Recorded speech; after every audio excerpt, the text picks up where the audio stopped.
मैंने पिछली बार आपसे मन की बात की थी, तब पैसेंजर ट्रेनें बंद थी, बसें बंद थी, हवाई सेवा बंद थी। इस बार बहुत कुछ खुल चुका है। श्रमिक स्पेशल ट्रेनें चल रही हैं, अन्य स्पेशल ट्रेनें भी शुरू हो गई हैं। तमाम सावधानियों के साथ हवाई जहाज उड़ने लगे हैं। धीरे-धीरे उद्योग भी चलना शुरू हुआ है। यानी अर्थव्यवस्था का एक बड़ा हिस्सा अब चल पड़ा है, खुल गया है। ऐसे में हमें और ज्यादा सतर्क रहने की आवश्यकता है। 2 गज की दूरी का नियम हो, मुंह पर मास्क लगाने की बात हो सके तो वहां तक घर में रहना हो, ये सारी बातों का पालन, उसमें जरा भी ढिलाई नहीं बरतनी चाहिए। देश में सबके सामूहिक प्रयासों से कोरोना के खिलाफ लड़ाई बहुत मजबूती से लड़ी जा रही है। जब हम दुनिया की तरफ देखते हैं तो हमें अनुभव होता है कि वास्तव में भारतवासियों की उपलब्धि कितनी बड़ी है। हमारी जनसंख्या ज्यादातर देशों से कई गुना ज्यादा है। हमारे देश में चुनौतियां भी भिन्न प्रकार की हैं, लेकिन फिर भी हमारे देश में कोरोना उतनी तेजी से नहीं फैल पाया जितना दुनिया के अन्य देशों में फैला।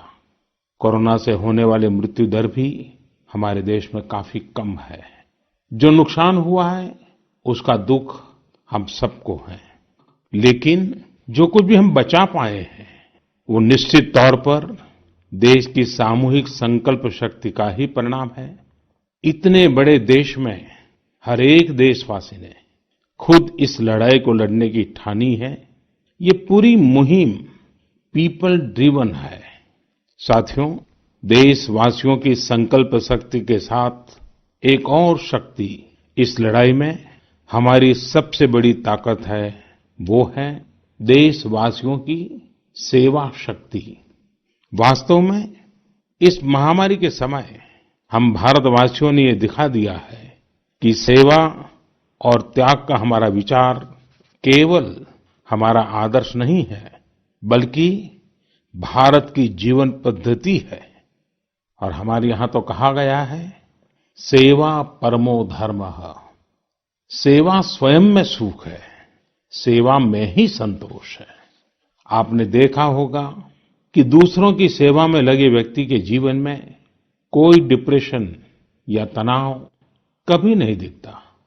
उसके जीवन में, जीवन को लेकर उसके नजरिए में भरपूर आत्मविश्वास, सकारात्मकता और जीवंतता प्रतिपल नजर आती है। साथियों, हमारे डॉक्टर्स, नर्सिंग स्टाफ, सफाई कर्मी, पुलिसकर्मी, मीडिया के साथी, ये सब जो सेवा कर रहे हैं, उसकी चर्चा मैंने कई बार की है। मन की बात में भी मैंने उसका जिक्र किया है। सेवा में अपना सब कुछ समर्पित कर देने वाले लोगों की संख्या अनगिनत है।